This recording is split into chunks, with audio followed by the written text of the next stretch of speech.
this part. Pull. Pull hard. You're working so hard. Reach and pull. Reach and pull. Good. Come on, you can do this. I know you're working hard, but you're almost to the end. Uh-oh. I'm running out of rope over here. Oh, she's so strong. Oh no. I've only got, uh-oh. She's gonna come get me. Ready? High five and swing. High five. Swing. Okay, stairs have to come out of the way for safety. And then up slow. Okay, you get it going. Okay, so I'm going to stop you from swinging and let's work on some flips. Forward flips. Good. Remember, reach out with your arms. There we go. I got to get some rest. You got to get some rest. I don't believe it. Legs wide, unwind. And cross. Yay! Almost. Almost. Let's do it again. Okay, we're going to go around. Get your fingers out of the way this time. You see that? Yes. Okay, so when I say cross, you're going to bring this leg over the other one. Okay, so stay wide. Wide, wide, wide.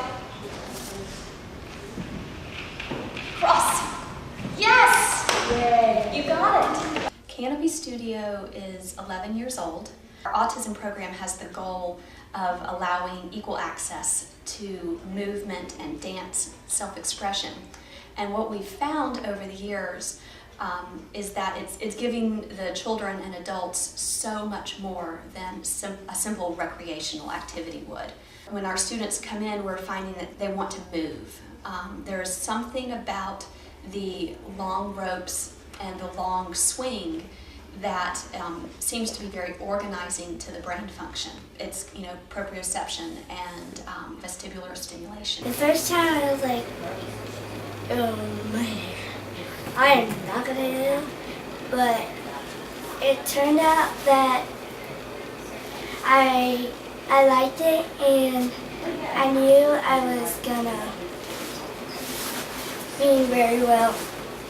So it was very great. I did not know she had autism when I saw the picture. They would not even tell me fetal alcohol. I know what fetal alcohol syndrome looks like. Jesse's face is classic fetal alcohol syndrome. There's just something in her face as far as why I chose her. She was adorable. I mean, she was a little 17-pound 2-year-old. She was extremely tiny. She did not eat at all. She always looked frail and sickly when she was that little. Since she's been going to trapeze, her self-confidence has grown tremendously. I mean, she's never been afraid to do anything, but now she's really not afraid. Her class went there on a field trip, so she got to be the demonstrator for some of her tricks that she can do. And her teachers have said they see pretty much what I see. There's a big change in her confidence and her focus at times. I mean, if her focus changes daily. But she's very focused when she's doing trapeze, so I know it helps with that some. I never would have imagined that you could get a child with this many issues to do what Jessie does on that trapeze bar.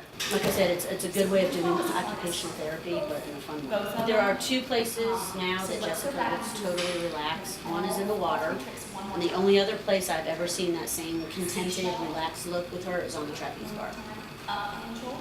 And so it's something with flying through the air. She likes to go as high and big as they can, which is why she's usually in the big room.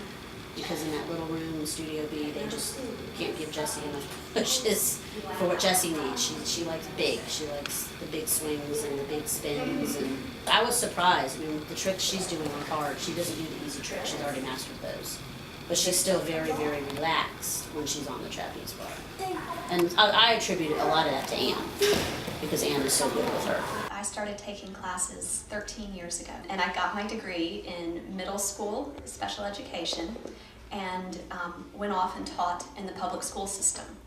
I taught self-contained behavior disorders and self-contained math and science for children of all disabilities. I'm coming at it from an educational standpoint of what skills can we do here in this dance environment that can be generalized back into the community or into the classroom. I know a lot about the body simply by being here and being a dancer and studying, But I do not have the Masters of Occupational Therapy. The occupational therapy program that we do have here at Canopy is run by Carla McKenna, and she's able to accept health insurance, and she does very, very similar things that I do. It just separates out on our ultimate goal. She wants children to have gross motor skills, fine motor skills, and I'm looking for classroom skills. A kid with autism, or many kids with disabilities, know that up is always above your head. But if you're upside down, up is no longer above your head, it's where your feet are. So those prepositional words of reach up, turn around, go over and through, those are things that we work on here. And Jessie has had vast improvements. You saw today that we were working on her cross-body coordination. So, for example, in the warm-up, when we were passing the hoop overhead and from left to right, that was building towards the goal of to be able to do a trick that involved a left hand and a right foot. And you saw that she was able to do some of those. She was much more coordinated with her left leg and her right hand than she was with her left hand and right foot.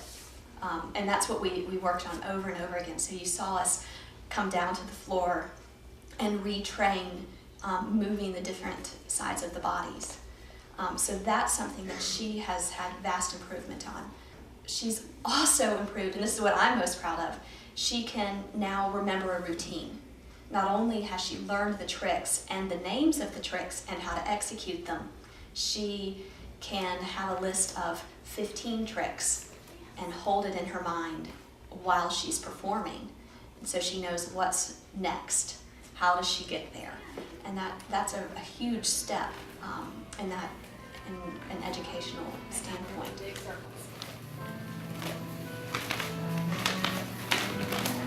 And other arm.